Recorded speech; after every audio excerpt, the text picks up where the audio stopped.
Now, going over to the political part of the podcast, you have Vivek to step down from the CNN Iowa debate and getting 2.7 million views on X Twitter. Now, again, this is coming from his personal profile, and he specifically says, quote, "Forget CNN's fake Iowa debate on January 9th, which will be the most boring in modern history. We're doing a live audience show that night in Des Moines with timecast instead. We won't hold back. Here's the backstory on CNN's shenanigans." Unquote. Which, gotta stop right there, give him accolades for using a cool word like shenanigans. Let's bring it back. Nevertheless, onto his points, quote, "On December 13th, CNN disgracefully cut short its own Iowa town hall with me, and I correctly pointed out uncomfortable truths about January 6th, which CNN instantly dismissed as quote-unquote conspiracy theories. On December 14th, CNN then threatened my campaign on the phone with a cease and desist and had YouTube black out the town hall after it got 200,000 views on YouTube in a matter of hours. Yet, Nikki Haley's CNN town hall was still up after 6 months, 68K total views, sad," unquote.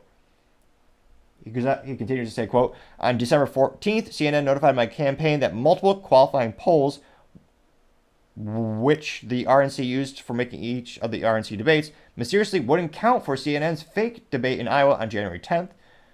CNN reporter Oliver Darcy wrote a newsletter that castigated his own network for allowing me to infect the people with my conspiracy campaign. CNN commentator Van Jones said he was, quote, literally shaking when he heard me speak, and my rhetoric is, quote, one step away from Nazi propaganda. CNN anchor Anderson Cooper said, quote, I deliver a soliloquy of conspiracy theories, unquote. CNN anchor Pamela Brown and, quote, chief investigative correspondent said Vivek has a, quote, history of peddling disinformation, unquote. CNN anchor Caitlin Collins said, quote, I use a reasonable tone, quote, to sell sinister lies to people who, quote, who aren't paying close attention, unquote, and think what he is saying is, quote, might be legitimate, unquote. CNN's token, quote, conservative commentator Alyssa Farah Griffith said my rhetoric is, quote, damaging to the country, unquote.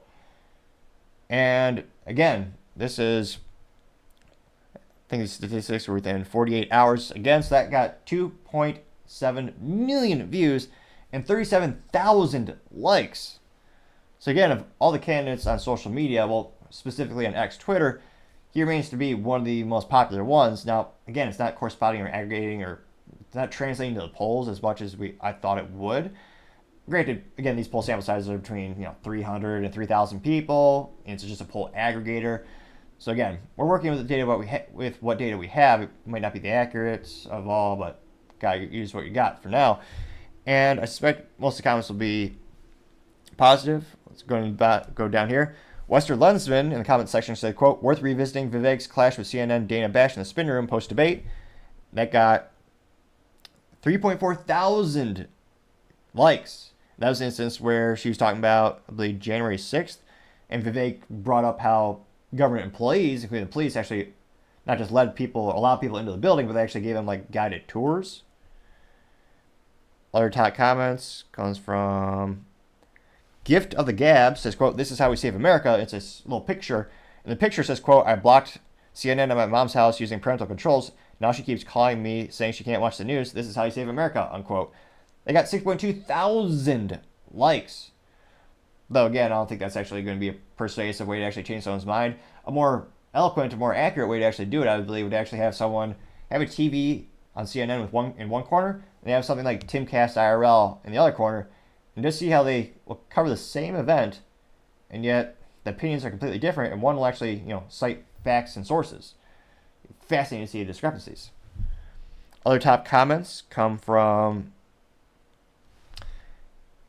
Philip Anderson. He says, quote, keep talking about January 6th. Everyone needs to hear the truth that the Democrats covered up, unquote. They got 1.3 thousand likes. See here. Cool Hand Longhorn 1776 says, quote, thank you for laying out the receipts, Vivek. Propaganda Factory CNN knows that you're sharing truths and receipts. The truth is damaging to the false regime narrative. CNN, the truth is coming for you and every propaganda agent talking head working there. You are a party to a criminal enterprise, and every single bad actor will be prosecuted of their malicious lies. just taking orders is not a viable defense, unquote. And that did get 1,000 likes. See here. Paul Suzupsa says, quote, CNN is fake news. It's all Vivek really needed to say, but it is helpful seeing him list so many times CNN censored him. Just goes to show how Vivek is over the target and enlightening a CNN remaining audience that is horribly caught in a bubble of complete ignorance, unquote, getting 898 likes.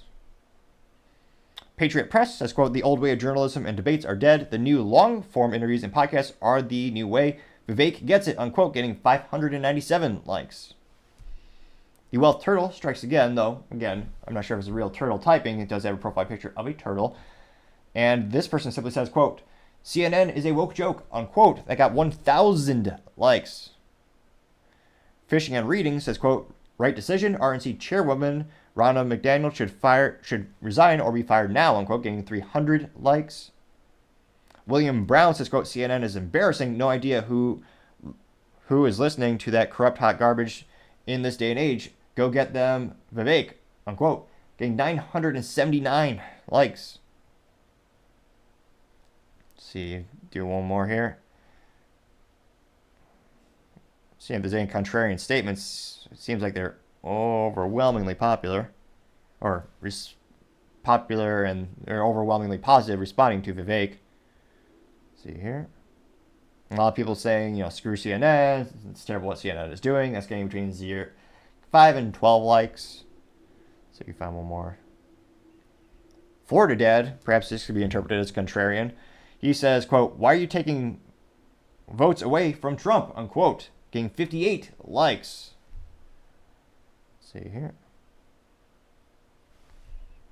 I'm gonna do one more here. Yell's all good. Says, quote, I saw Van Jones make the, quote, literal shaking comment and thought it was some of the worst acting I had seen on TV in a long time, unquote, getting 94 likes. So as a youth might say, it went viral, to say the least, and overwhelmingly positive responses and feedback in the comments section. Now, again, it'll be interesting to see, at the end of the day, what's it going to do? If you look at the poll aggregator, he has gone up a little bit. So it looks like, again, this is from projects.538.com. And again, that's the poll aggregator. So it's an average of polls that are taken. Now, granted, the individual polls, if you scroll down and look at the sample sizes there, between the smallest poll was 325 people. The largest poll was from a sample size of 4,206 people.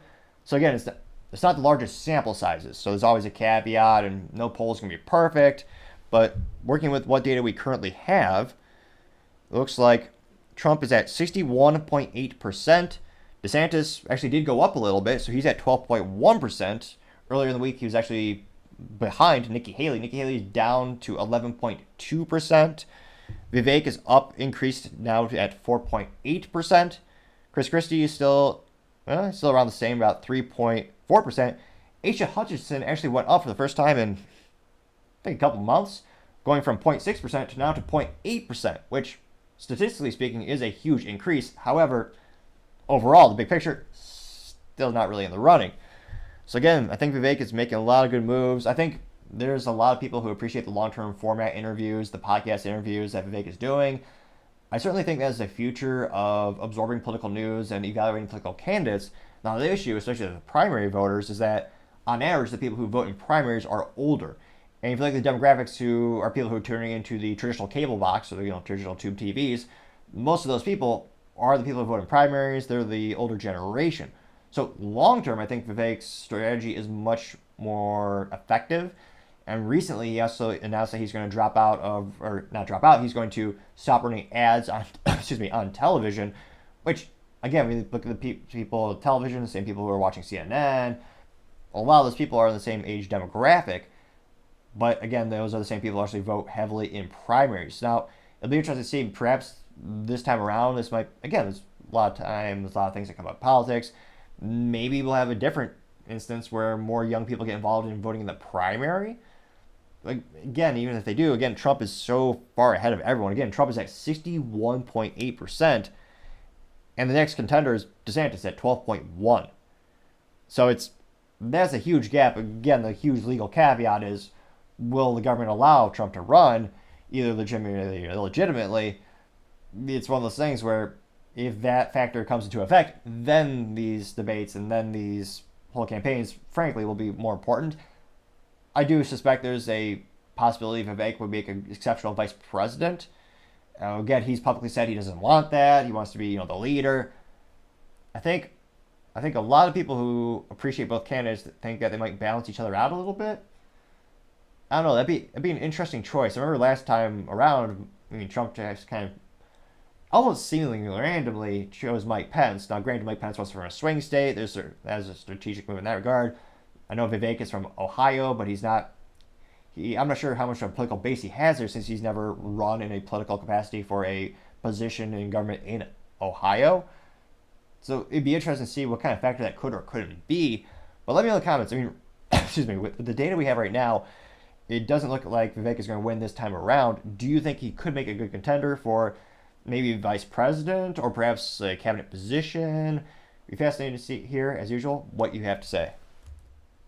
Thank you again for taking the time to tune in today. Again, trying to get to 4,000 subscribers by the end of January. So if you click that button, I would greatly appreciate it. Also, leaving a comment is a great way to give me a little bit of feedback. I do apologize if it takes me a couple days to get back to you, but it's a great way to let me know how can I make the show better and better. Lastly, don't forget to take time to tell your family, tell your friends, tell your coworkers, heck, tell your enemies, tell anyone and everyone. Just stay safe and fight the good fight.